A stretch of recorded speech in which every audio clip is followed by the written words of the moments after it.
മറ്റു വാർത്തകളിലേക്ക് പോകുന്നു. പോസ്റ്റൽ ബാലറ്റ് പ്രതിസന്ധിയിൽ തെരഞ്ഞെടുപ്പ് കമ്മീഷന് മറുപടിയുമായി ഹൈക്കോടതിയിൽ ഹർജിക്കാർ.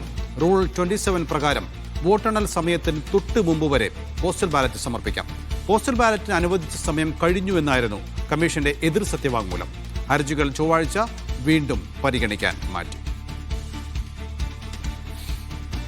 ഗോപിക അരവിന്ദ് ചേരുകയാണ്. ഗോപിക, ഈ പോസ്റ്റൽ ബാലറ്റുമായി ബന്ധപ്പെട്ടുള്ള രണ്ട് ഭാഗത്തിന്റെയും വാദങ്ങൾ ഹൈക്കോടതിയിൽ എത്തിയിരിക്കുകയാണ്.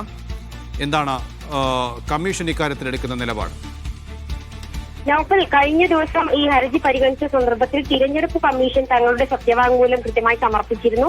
അതായത് ഈ ഹർജിക്കാർക്ക് അനുവദിച്ച സമയം പൂർത്തീകരിച്ചിരിക്കുന്നു. കൂടാതെ തന്നെ ഈ സ്ട്രോങ് റൂമുകൾ ഉൾപ്പെടെ ഇപ്പോൾ ഇനി വീണ്ടും തുറന്നുകൊണ്ട് ഒരു തിരഞ്ഞെടുപ്പോ അല്ലെങ്കിൽ ഇവർക്ക് വോട്ട് ചെയ്യാനുള്ള അവസരം ഒരുക്കുവാൻ സാധിക്കില്ല എന്നായിരുന്നു ഹൈക്കോടതിയിൽ സമർപ്പിച്ച സത്യവാങ്മൂലം. ഇതിനെതിരെയാണ് ഇന്ന് ഹർജിക്കാർ ഒരു മറുപടി സത്യവാങ്മൂലം തിരഞ്ഞെടുപ്പ് കമ്മീഷന് മുൻപാകെ, അതായത് ഹൈക്കോടതിക്ക് മുൻപാകെ അതുമായി ബന്ധപ്പെട്ട് സമർപ്പിച്ചിട്ടുള്ളത്. അതിൽ പറഞ്ഞിരിക്കുന്നത് റൂൾ 27 പ്രകാരം ഈ വോട്ടെണ്ണൽ സമയത്തിന് തൊട്ട് മുൻപ് വരെ പോസ്റ്റൽ ബാലറ്റ് സമർപ്പിക്കാം എന്നാണ് ഹർജിക്കാർ പറഞ്ഞിരിക്കുന്നത്.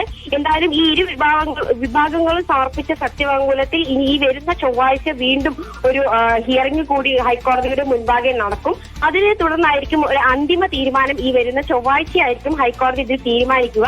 എന്തായാലും തിരഞ്ഞെടുപ്പ് കമ്മീഷൻ ഈ നടപടിക്രമങ്ങൾ എല്ലാവരും പൂർത്തിയായ ഒരു സാഹചര്യത്തിൽ വീണ്ടും വോട്ട് ചെയ്യാനുള്ള ഒരു അനുമതി നൽകാൻ സാധിക്കില്ല എന്നാണ് തിരഞ്ഞെടുപ്പ് കമ്മീഷന്റെ നിലപാട്. നൗഫൽ.